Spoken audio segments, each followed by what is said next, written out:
It all began at the ASEAN conference in Bali. Former Prime Minister Atal Bihari Vajpayee had floated the idea to connect the ASEAN countries through a land route. It was a dream that came true in 2004. An 8,000-kilometer odyssey passed through all kinds of roads, from dust tracks, boulder roads, ferry crossings, driving across swollen river, to wonderful world-class highways, from sea level to high mountains, from small towns and villages to densely forested areas. The rally was a unique experience that opened a new road to peace and prosperity for the first time in 50 years. It connected the superhighways of the present to 1,000-year-old bridges of the past. It traversed through inaccessible areas, drove through a mountain tunnel of unique proportions, tested the driving skill and stamina of the passengers, and the endurance of the vehicles. It created opportunities for recreating special events that took place after 900 years. It used global positioning systems that could trace a car to the nearest feet.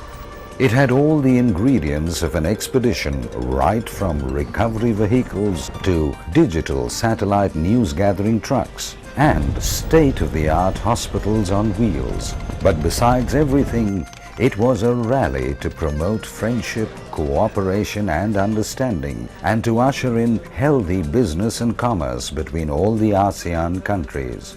The route survey of the rally was done a few months before the rally, with specialists from the Federation of Motorsports Clubs of India, who handpicked what later came to be known as the Dirty Dozen. These 12 people created history by traversing through untraveled terrain. For the first time, they charted out everything from breakfast, lunch, tea and dinner stop, overnight stays, ideal speeds, hospitals, military and police protection, and of course, noted the availability of clean fuel. At some places, fuel had to be taken from jerry cans since clean fuel was a rare commodity in certain long stretches. Here, fuel sold on roadsides was far from the quality one expected to be used in modern vehicles. Let us take a look at the presentation made by the Dirty Dozen.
Now that you've got a taste of what all to expect, let's take a look back in detail.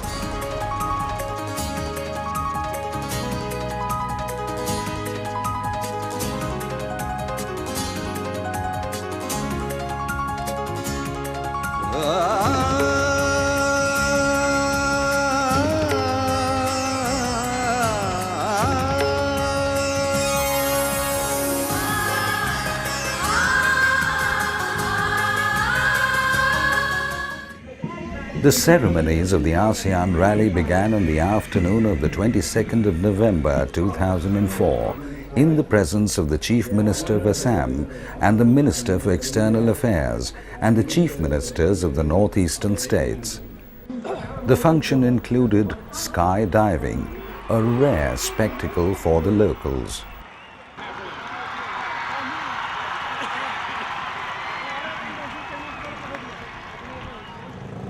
Army motorcycle daredevils thrilled the crowd.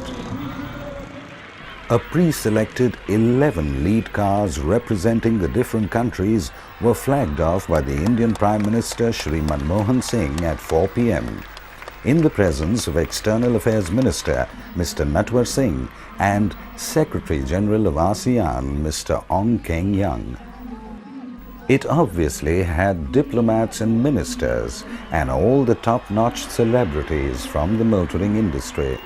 Prominent amongst them obviously was Mr. Singhania, who had supplied many a car with JK tires. He must have been a very confident man, since at the end of the rally, after successfully passing through the most diverse terrains, the JKs did not record a single puncture. This was the ceremonial flag-off. The celebration ended with a dinner hosted by the Chief Minister of Assam at the Brahmaputra Hotel. It really had all the flavors of the Northeast.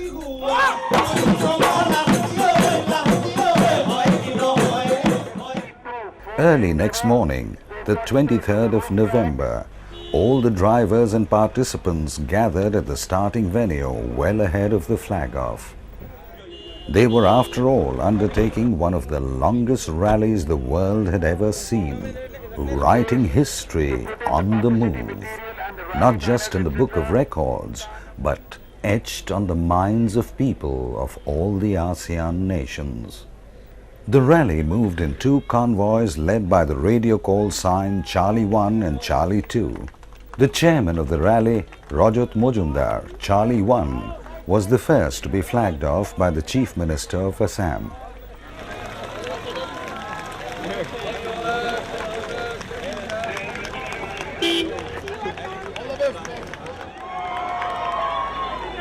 Happy journey!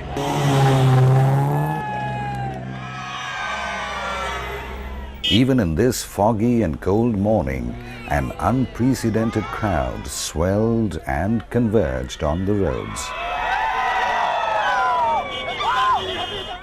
So wonderful was the welcome, and so much spontaneous enthusiasm was showered, that the rally could move inch by inch and cover the first 14 kilometers in 3 hours.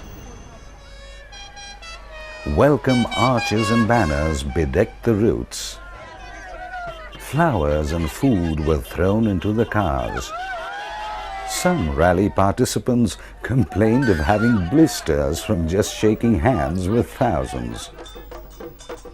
There were cultural programs, and folk dancers offered a taste of the diverse Indian culture.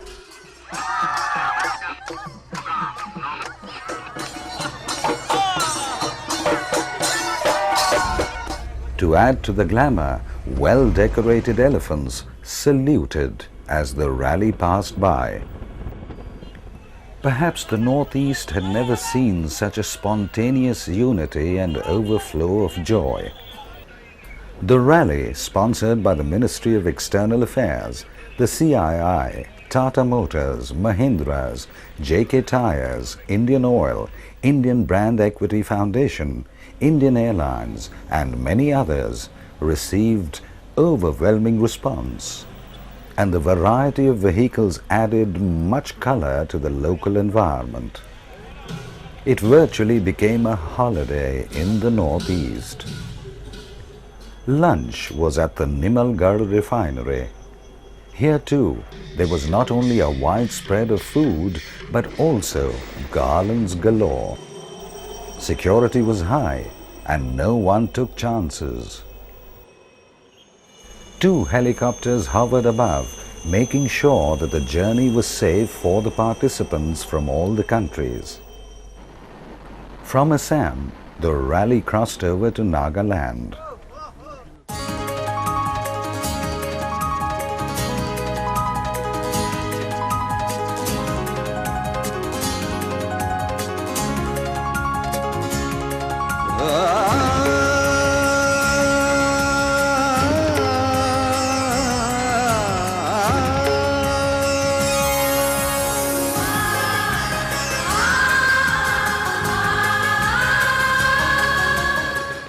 The drive through the natural beauty of the Northeast was a source of great relief. This was only the beginning of the rally, and the rally was moving well behind schedule. Deb Shorkar, a rallyist from Kolkata whose left leg was amputated some years ago, was driving a Mitsubishi Lancer. He obviously was the star of the rally, proving that grit and determination can achieve wonders. His co-driver was none other than his daughter, the youngest lady participant who accompanied her father at the age of 22. At Kohima, even after nightfall on a rather cold evening, little did the rally participants expect 500,000 people waiting to cheer them. By the time all the rallyists hit the bed, it must have been well past midnight. But they were all charged up and ready by 4 a.m. the next morning. The sun was just beyond the horizon.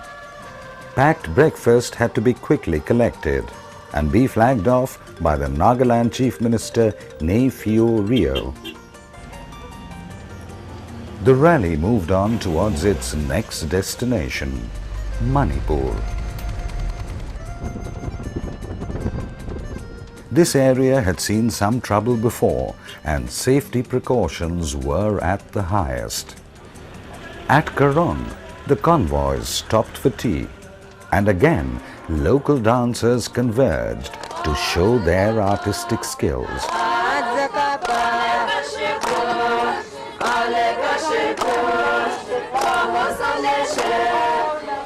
The abundant natural beauty of the area, the wonderful dances and the spirit of the atmosphere acted as a great pull, and many a participant joined the folk group.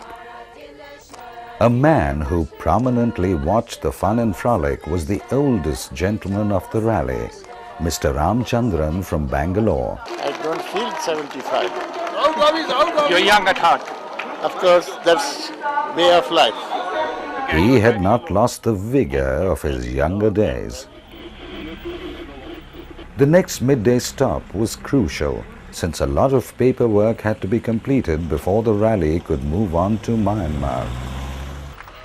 The Chief Minister of Manipur in Imphal had hosted a lovely lunch.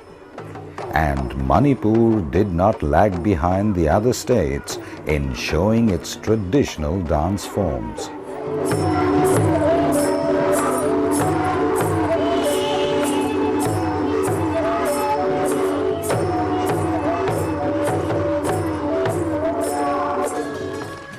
The drivers were all charged up for the next leg, going across the border. Since the rally cars were warned of the non-availability of good quality fuel in Myanmar, the last fuel pump on the Indian side saw a long queue. Every car not only filled up its tanks to the brim, but also jerry cans were brought out, filled and refitted. At Moreh, the India-Myanmar border, the rallyists had to get their papers stamped. They were, after all, on the verge of creating history by crossing overland onto Myanmar. The traditional martial arts displayed at the border during the short wait even shook the iron-willed rallyists. The sword fight and the clanking of iron against iron, showering sparks, showed the ultimate in practice, perfection and timing. An unprecedented effort of both the governments simplified the border crossing. The rally crossed the little bridge and entered Myanmar. So perfect was the welcome that not a single car had to wait for more than a minute to get its papers stamped. Ali moved on for the night stay at Tamo, a small town in Myanmar.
Early next morning, the rallyists assembled for the next leg to Mandalay.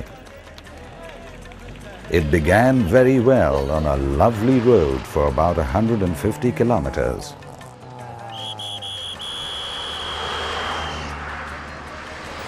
Thereafter, the rally faced the sand track, kicking up red dust.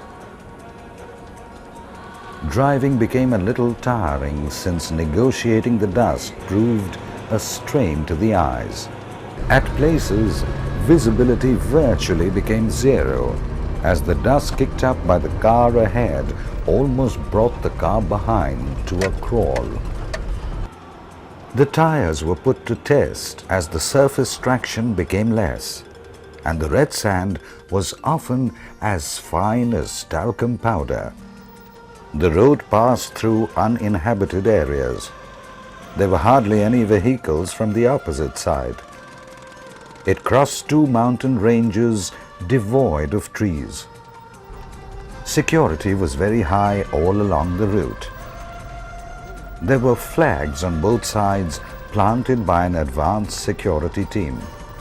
Surprisingly, even in these remote areas, the whole population of the villages often turned out to cheer the passing cars. Myanmar obviously had taken the rally very seriously. The ferry crossing during the route survey was no more. In its place, on the Chinwin River, stood the Friendship Bridge. That a bridge of this magnitude could be constructed so fast astounded the route survey team. After the Friendship Bridge, there were long stretches of bad roads with wooden bridges connecting the two ends. Rallyists being what they are, they thoroughly enjoyed driving through this terrain. It provided the drivers that extra excitement.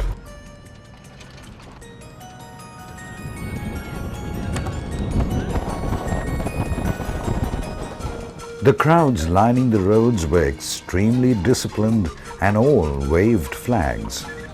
One really wondered whether they were there under some direction or whether curiosity had driven them to see this grand spectacle. A wonderful reception awaited the rally team at Manwa, a town where the rallyists stopped for lunch.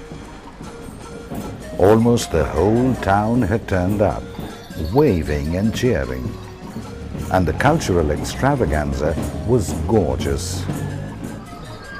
Educational institutions had declared a holiday, and students in uniform provided a rare spectacle. The typical Myanmar warm hospitality touched many a heart. This was no rally through a secluded area at the corner of nowhere. This was a very unique experience. A rally that won the hearts and minds of the local people, that set an example of warmth and friendship. The night halt was at Mandalay. It is a hill resort and had all the facilities of five-star comfort. Mandalay is also known as the second capital of Myanmar. Even though the rallyists were tired after a long haul, the poolside dinner and the cultural delight injected a fresh lease of life. On 26 November, the next morning, the local military commander flagged off the rally at 5 a.m. After passing through the town, the rallyists hit the mountain road again. There were roads without parapet walls, and they were driving right into the sun. At the small village of Wangan, the rallyists paused to have breakfast. Villagers in droves had turned out in their best attire.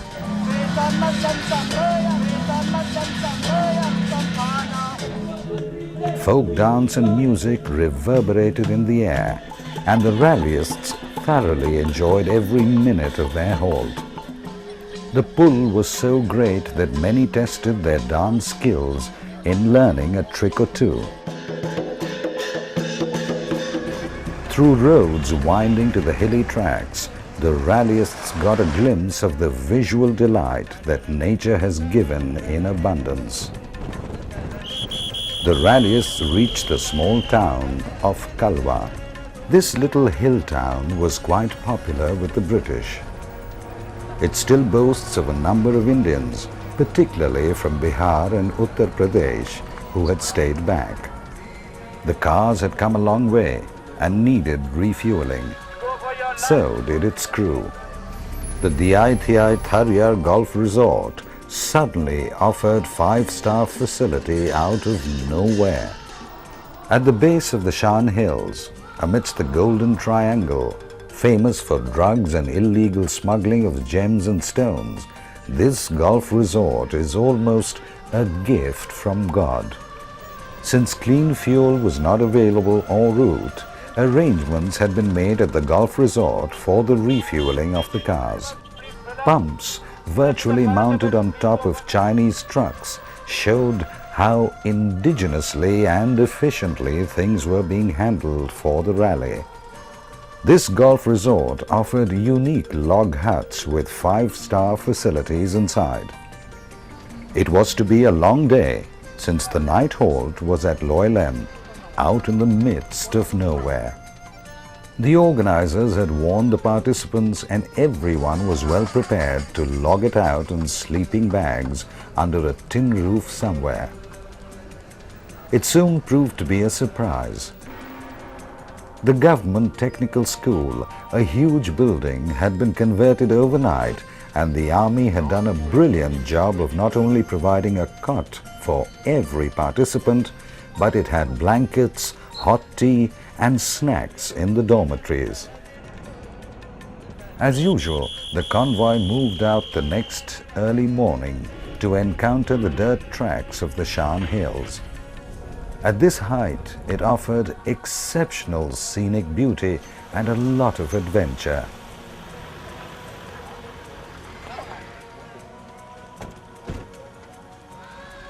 The road at places was slippery, with mud or clay surface, and the incline was pretty stiff, giving the vehicles hardly enough ground traction. Any miscalculation in speed or the turning angle could end the car up thousands of feet at the gorge below. The road is very bad, so drive carefully.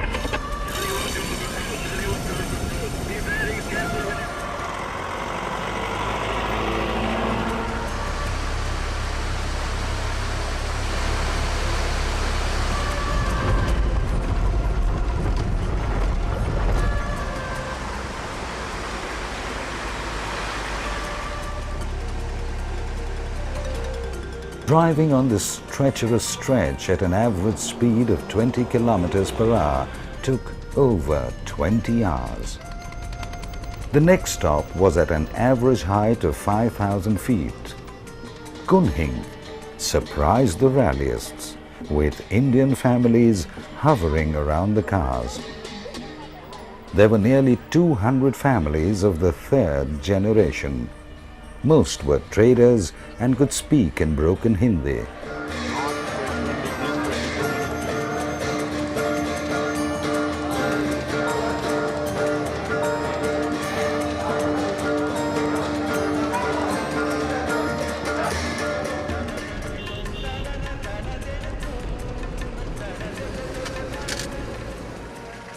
Lunch just before the bridge at Takao was also quite an interesting experience.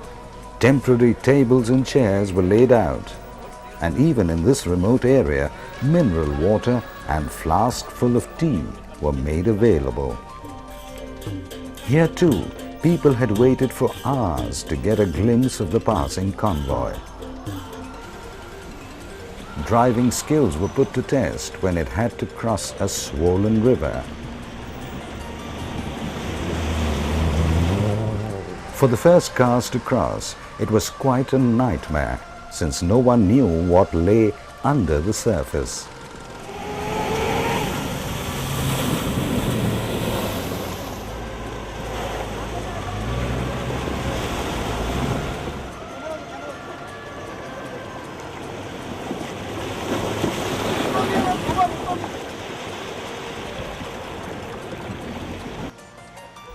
driving on the next stretch was also a delight for veteran rally drivers. It had all the elements of good adventure. The night halt was at Keng Tung, which the rallyists reached well past midnight. Driving through the mountain path in nearly freezing temperatures, with hairpin bends coming up without any warnings, without any parapet walls, with no lights whatsoever, proved a daunting experience. On 28th of November, the cars were flagged off by a Myanmar military general who arrived in a helicopter at a makeshift starting point in the outskirts of the town. Helicopters hovered above as the highway lay straight ahead, soon going into a mountain range. It is difficult to realize the gradient till you shift gears to keep abreast of the convoy ahead. The rally was nearing Tachilek. We are extremely grateful for all the support, all the help that we have received from the government of Myanmar. Thank you very much, Director General.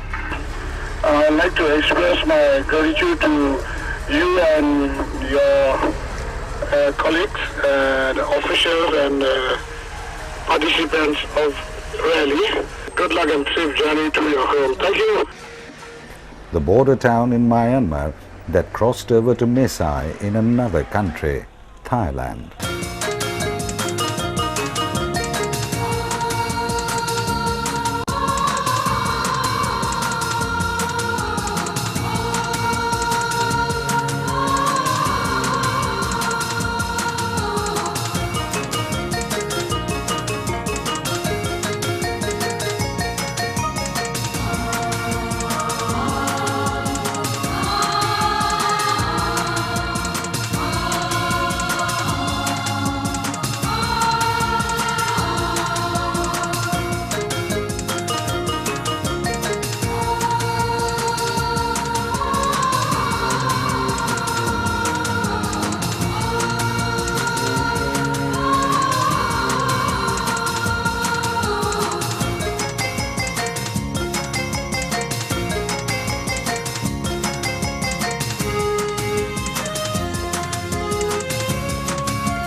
The rallyists had already created history and had come out with blazing colors.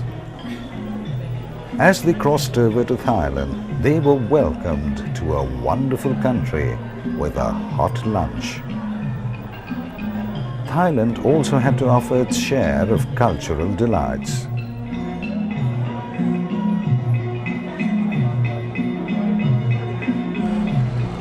Thailand offered the rallyists a chance to hit their accelerators hard. From Payo to the Thai town of Pitsanlok, the road provided a rare opportunity to observe the best of road engineering. As huge trucks, SUVs and other cars gave way to the flashing lights of the lead convoy, one often wondered if the locals were missing not being part of this rally. Early next morning, the 29th of November, the rally turned east to move towards the border of Thailand and Lao PDR. There was a delay in the start, which everyone welcomed. After all, a forced rest after a long haul does bring a smile. Thailand gives much emphasis on preserving natural wealth and beauty, and almost every spread of forestland has been declared a national park. Driving on the superhighways became a great pleasure, and more often than not, co-drivers had to elbow and keep talking to the drivers to keep them away from boredom. One of the cars developed a snag here, and a local garage owner offered to repair it in 2 hours.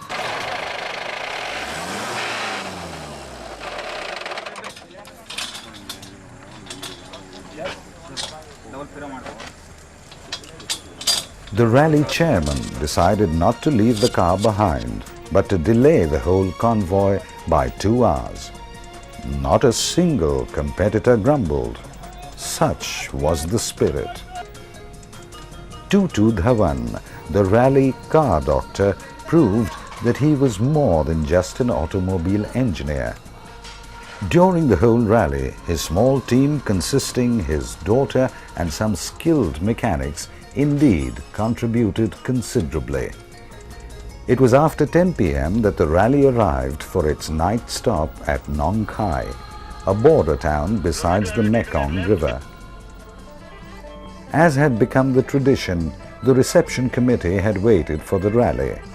The cultural show, along with the dinner, was exquisite.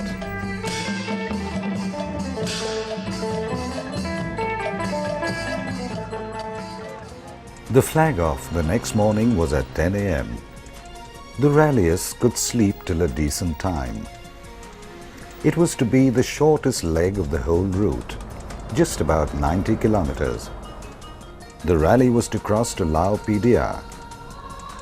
An incredibly large convoy of Harley-Davidson motorbikes escorted the rally vehicles to the Lao border.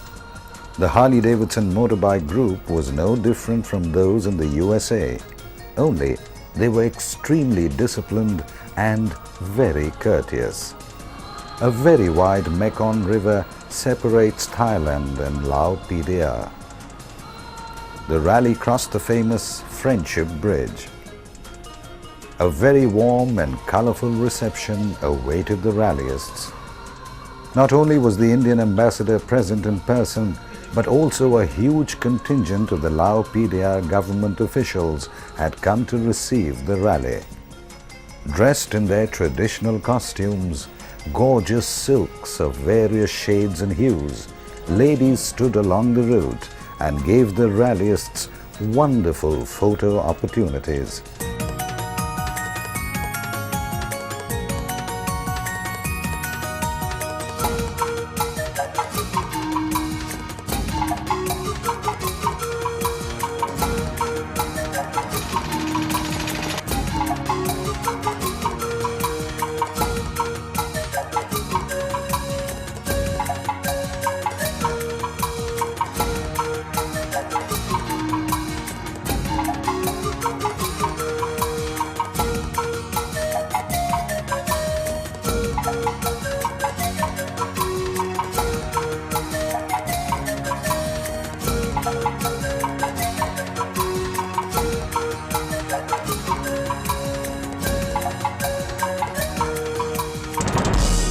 The ASEAN conference was in session in Vientiane.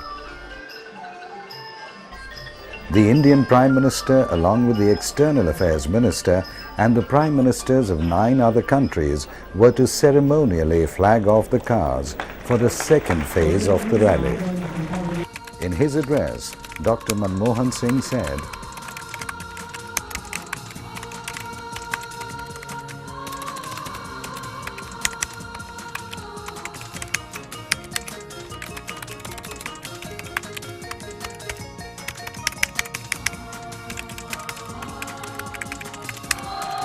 the official flag-off ceremony was restricted to 11 lead cars.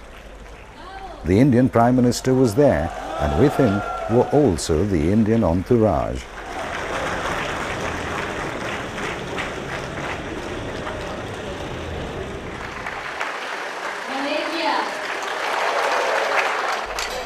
After the flag-off ceremony, the rally went through the city of Vientiane.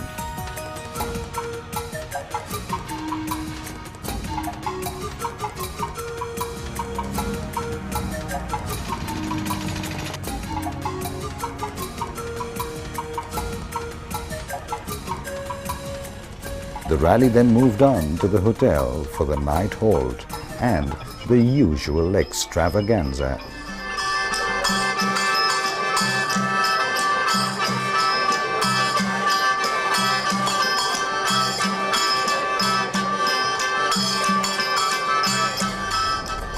Lao PDR is not an affluent country, but the people here have very warm hearts that they opened out to the rallyists. They waved and cheered and shouted when the rally passed. The usual police escort vehicle was there, but unlike in Thailand, the speed here was much lower. The rally was now moving towards Vietnam. At the Lao Bao border of Vietnam, the rallyists had to complete the usual formalities. There were two receptions, one as the rally left Lao PDR and one as they entered Vietnam.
By the time the rally completed its formalities and could begin its journey into Vietnam, the sun was almost on the verge of setting below the horizon.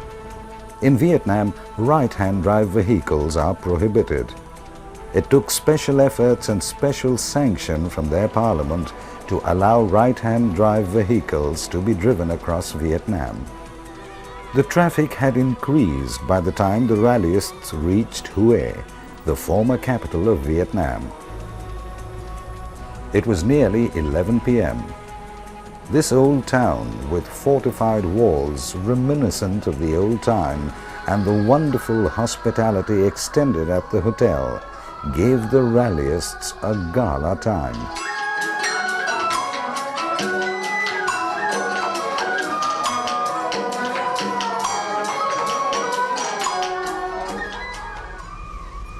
However much the rallyists wished to stay back, they had to hit their beds since they were scheduled to move out by 5 o'clock the next morning. As the rally traveled across this wonderful country, one saw glimpses of the discipline that got into them from young age. The Vietnam government had opened a modern 7-kilometer-long tunnel for the rally cars. It is a feat of engineering.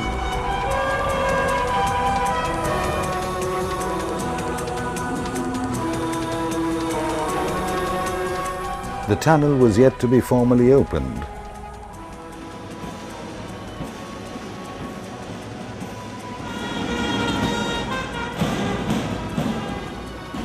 History was created by the rally cars as they passed through the tunnel across a hill. Driving along the South China Sea coast and looking beyond the emerald blue sea, one really wondered how such a delicately pleasant country could become a victim of man-made B-52s.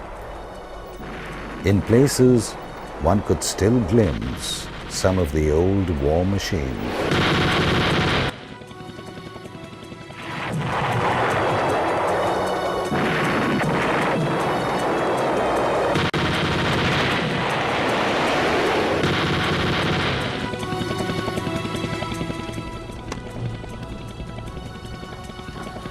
lunch was at Da Nang. The name still reverberated around the memory bank. The children of today who played on the band did not reflect the agony that their earlier generations had withstood. Interestingly enough, in the whole of Vietnam, getting to see old people was a rarity. Possibly the older generation suffered so much that they could hardly be seen in the open. The rally drove towards Nha Trang. Rated as one of the best beach sites in the world, Nha Trang indeed provided a spectacle of infinite appreciation. The seaside resort is full of world-class hotels and is a tourist's delight. In fact, Vietnam is so endowed with natural beauty, with mountains and rivers and seas, that one really wonders how one could ever think of using the napalm to devastate the splendors of nature. On the 3rd of December, the rally traveled from Nha Trang to Ho Chi Minh City.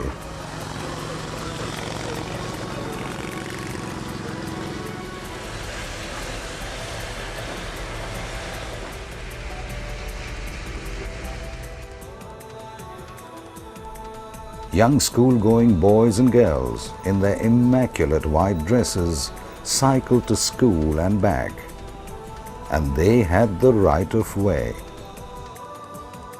Interestingly, there are many Cham temples in Vietnam.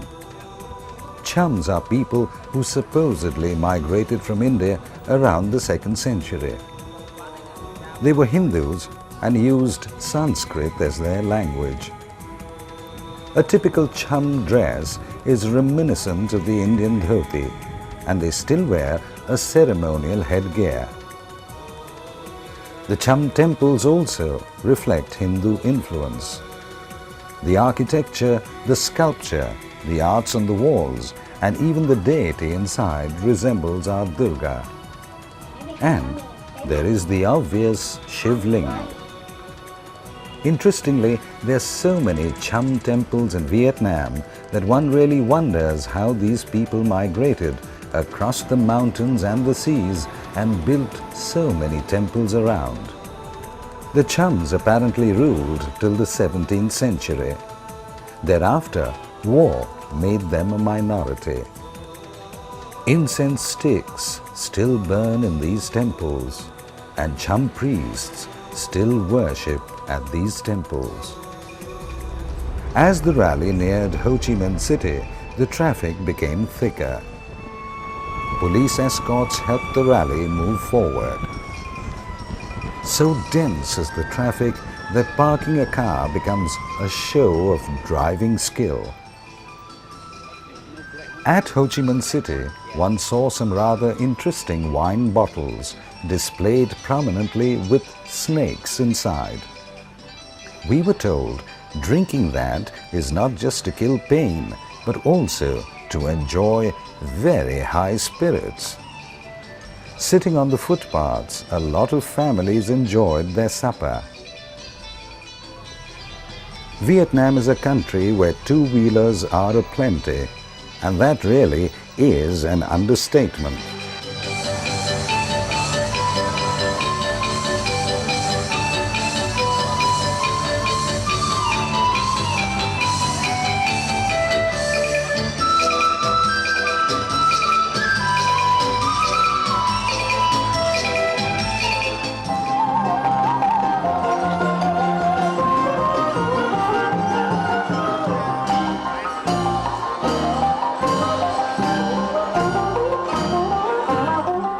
The evening was again full of music and lovely food, and even a fashion show.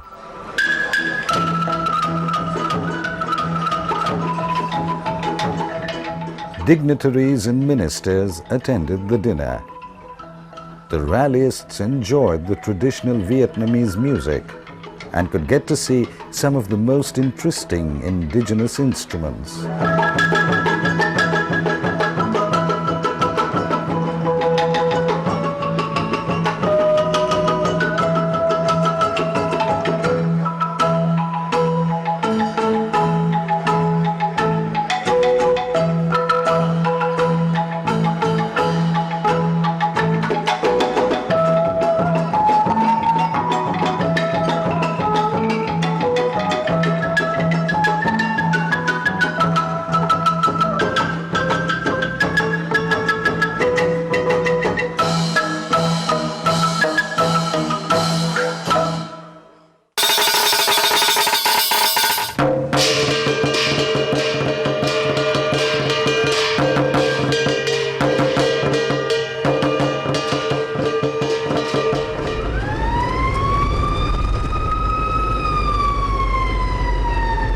Starting for Saigon on the 4th of December and traveling through a modern expressway, the rally reached Moc Bai, 58 kilometers away.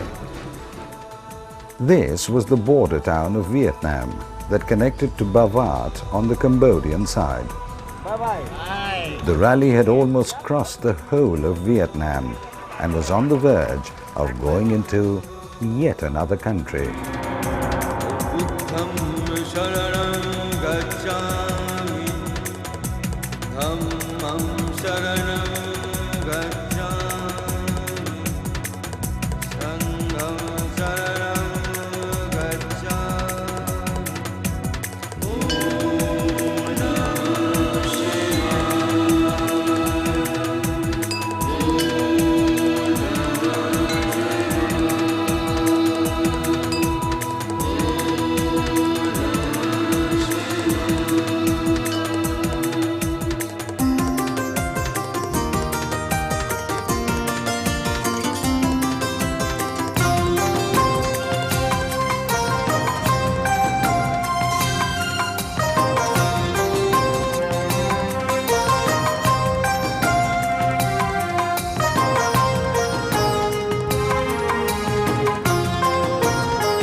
After entering Cambodia, the rallyists had to cross the famous Mekong River.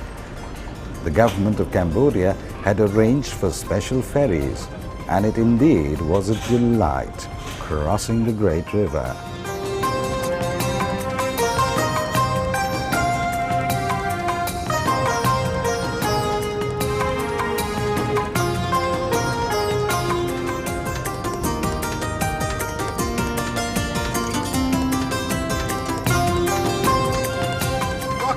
Rocking. I mean, this is stunning. I don't think any event in the world could have been put together in a better way.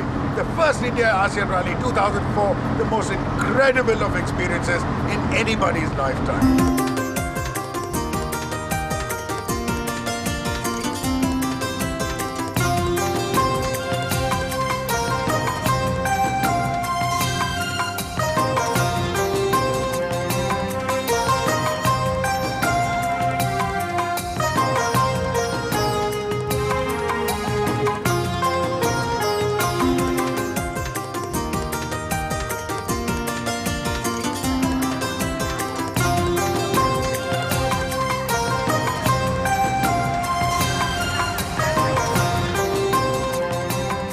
It was a short drive. It, however, offered the rallyists an opportunity to help a school without electricity. The rally chairman stood and collected funds to buy a generator. In the rally, certain unique characters dominated all the halls. One was Mahesh, the trauma specialist, a doctor from Hyderabad. Young, energetic, vibrant, full of fun, Mahesh enthralled the crowd wherever he went.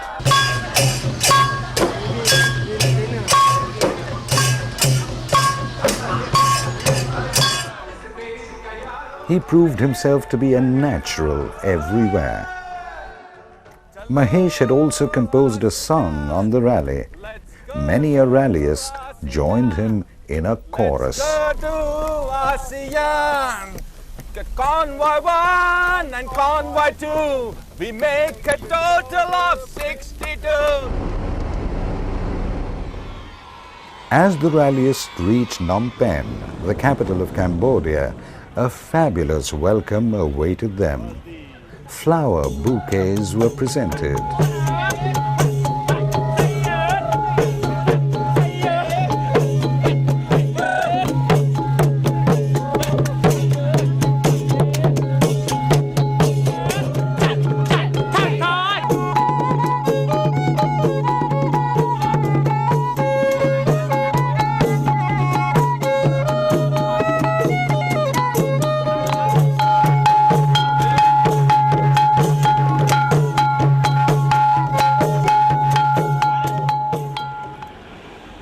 Phnom Penh is a city that the world knows.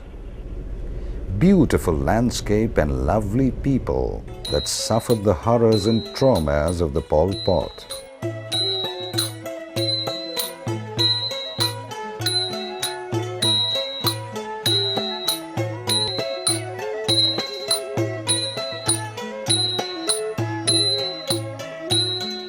One really wonders how traumatic the sufferings must have been. As a reminder to the generations to come, a school renovated into a museum stood in memory of the atrocities.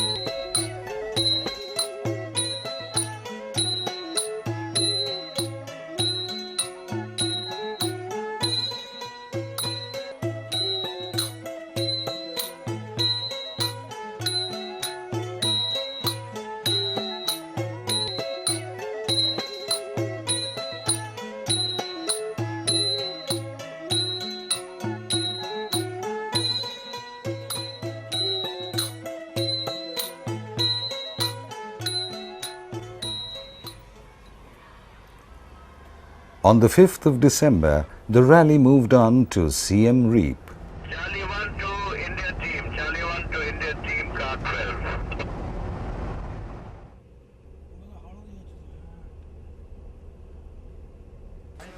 12. In Cambodia, like Mahesh, the rally also rediscovered a unique person in Edje from Chennai.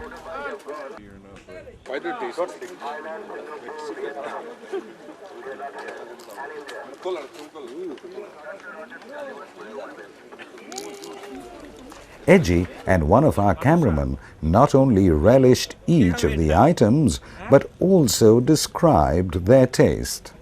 These are spiders, which you find them in many places here. But there's one particular village on this highway, and it's the National Highway 6, which has got the name Spiderville because originally this type of spiders were eaten by those villagers. They do not know how it started, but probably during the Pol Pot regime and the genocide, there was shortage of food and they tried it out. Now they take the spider couples, put them inside holes in the ground where they breed. Then these spiders are harvested, put in bags and sold in the markets, and you fry them with a little bit of soy sauce and eat them raw. As you know, it has a head, thorax, abdomen. The abdomen sometimes has excrement and eggs, but that is eaten together. You need not remove the excrement because you cannot remove it. It will break up into bits. It's eaten with the excrement, with the eggs, and it tastes good. During the regime of Pol Pot, food had become scarce. Almost everything that moved was eaten. Wildlife, therefore, in Cambodia is a rarity. The locals eat anything, from ants to water beetles, crickets, grasshoppers, frogs, bees, bugs, what have you. The rally moved towards the next destination.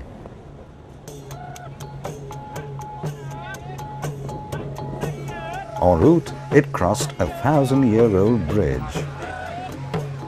The Kampong Kedai Bridge in Dokampor village is nearly 250 kilometers from Phnom Penh. This wonderful piece of architecture and engineering was built in the late 12th century by King Jayavarman VII. The 80-meter long and 14-meter wide structure, made of stones, had typical imprints of Hindu gods in the form of Lord Vishnu.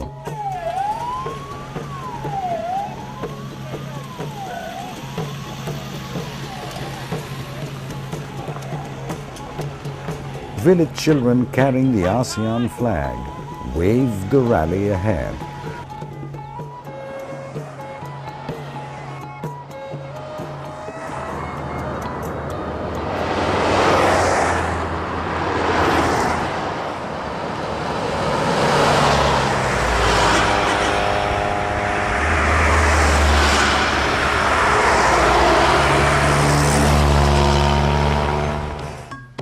Siem Reap was a much-deserved night halt.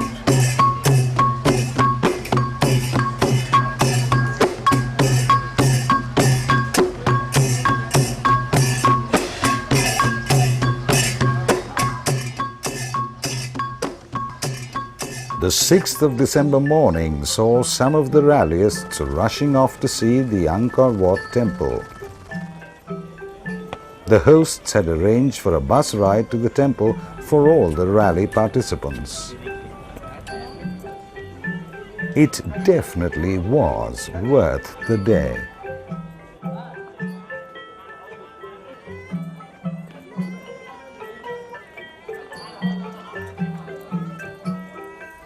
The Angkor Wat is the largest Hindu temple in the world.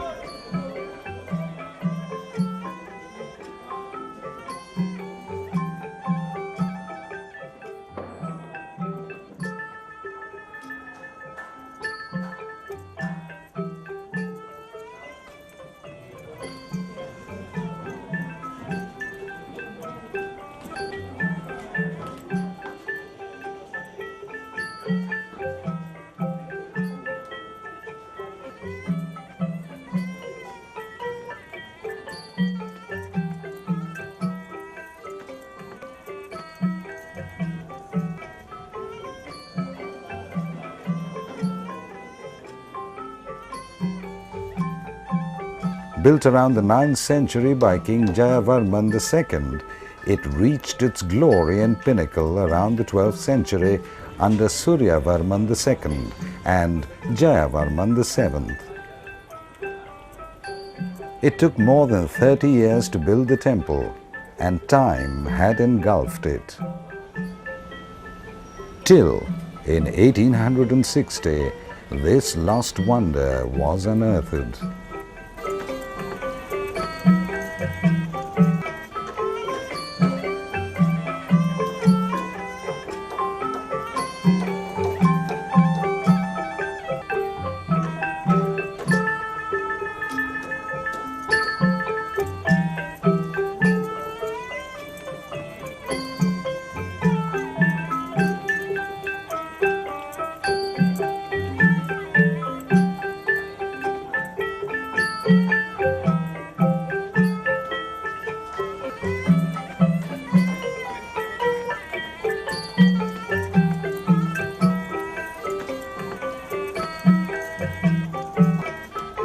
Legends say that this unique wonder was a result of a union of a fairy princess and an Indian Brahmin.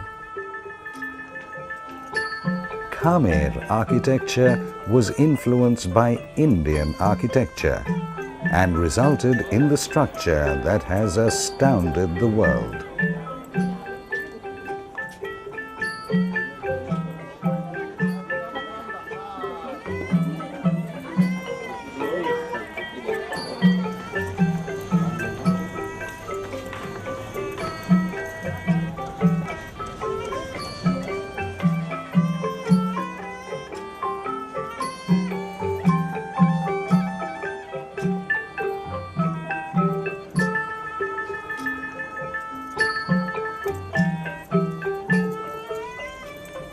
The rallyists had a very unique guide in the person of Mr. Pradeep Kapoor, who was the Indian ambassador to Cambodia.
The evening offered the spectacle of all spectacles. For the first time in 900 years, the Untitled Temple got illuminated. Reminiscence of past glory abounded. Apsaras standing at strategic points created a splendor that is difficult to describe. The chief guests included the Deputy Prime Minister of Cambodia, the Minister of Tourism, and the Indian Ambassador. This is a historic event. This is a historic evening. And this is a historic site. And there's so much of magic which has come together all of a sudden in this evening. The way these sites have been lit up, it is something absolutely phenomenal, absolutely mind-boggling, absolutely amazing. More than 8 to 10 centuries that something on such a grand scale is being reenacted here. History is being recreated here on this very site to welcome you all the rally participants from all these countries. The local cultural programs were also equally enthralling.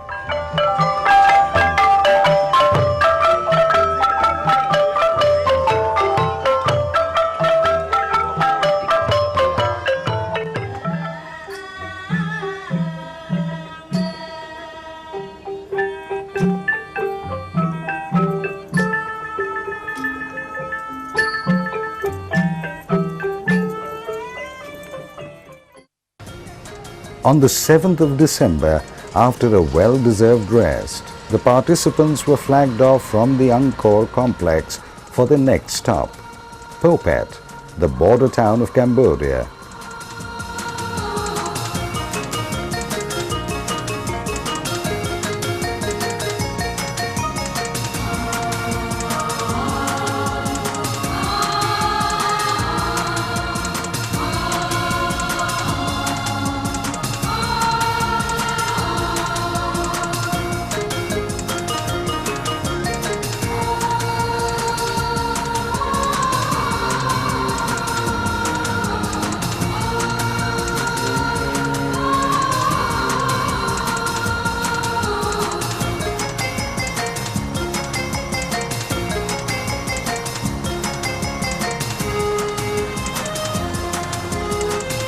The rally moved in a convoy, creating a spectacle that the Cambodian had not seen earlier. The route from Angkor to Phuket had various kinds of stretches, from dust-filled roads to tarmac, which perhaps were last repaired during the World War.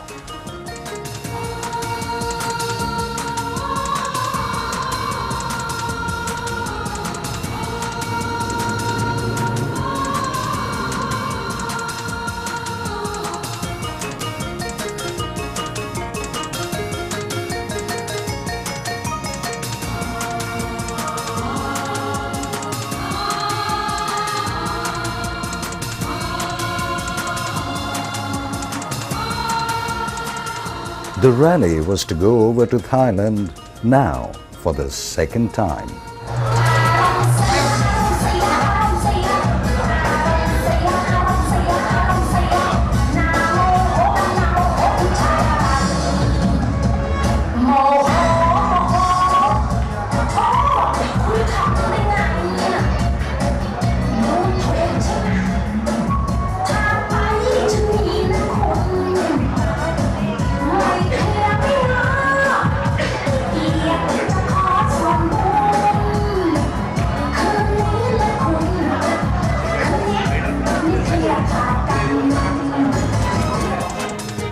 The next morning, the Deputy Prime Minister of Thailand flagged off the rally on its next leg to Surat Thani.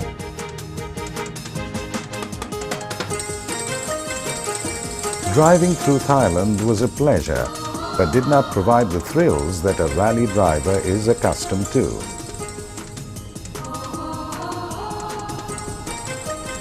By the time the rallyists reached Surat Thani, it was past 8 o'clock in the evening.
After crossing over to Malaysia, the roads became even better.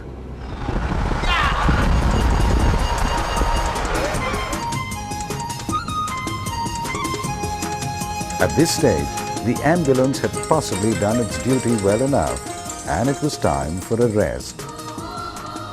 The North-South Trans-Malaysian Expressway was the longest single-day drive in the entire rally.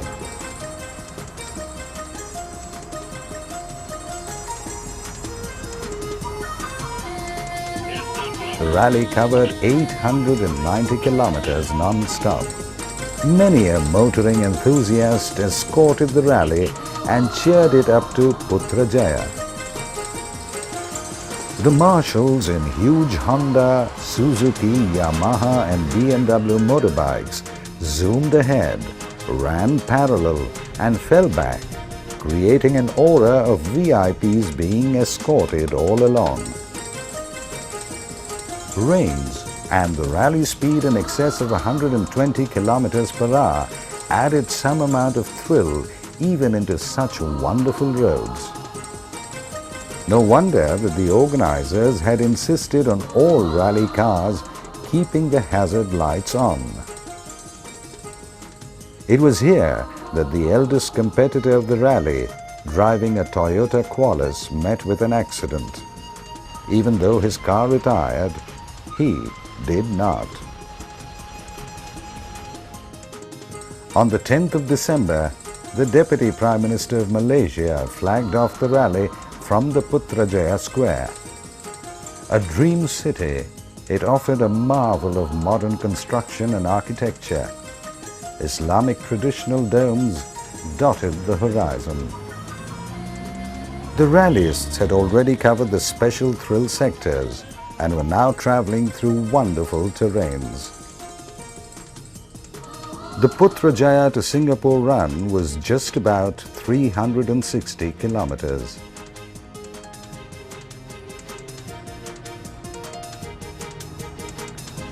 There were stretches when rallyists were doing about 160 kilometers per hour, and the first halt was after 200 kilometers when the rallyists got a chance to meet their nature's needs. After a farewell lunch at the Johor-Bahru border, the rallyists entered Singapore.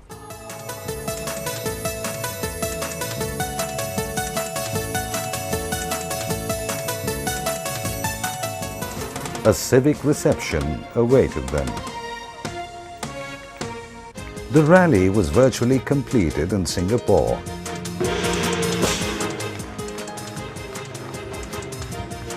Except for the selected 11 lead cars, which were allowed to be ferried across to Batam in Indonesia, along with all their participants.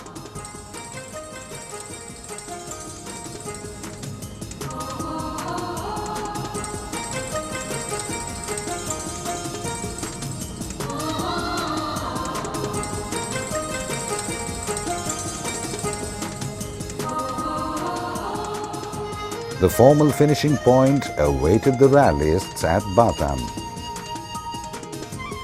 Batam is a small island, and within a very short stretch, the rallyists were flagged out and flagged in. Having created history, all the rallyists were, and still are, in very high spirits, and because tsunami had not struck the island then, they enjoyed the scenic beauty around. As one by one the cars climbed the ramp, flying their flags high, one could only but congratulate the organizers for this wonderful event.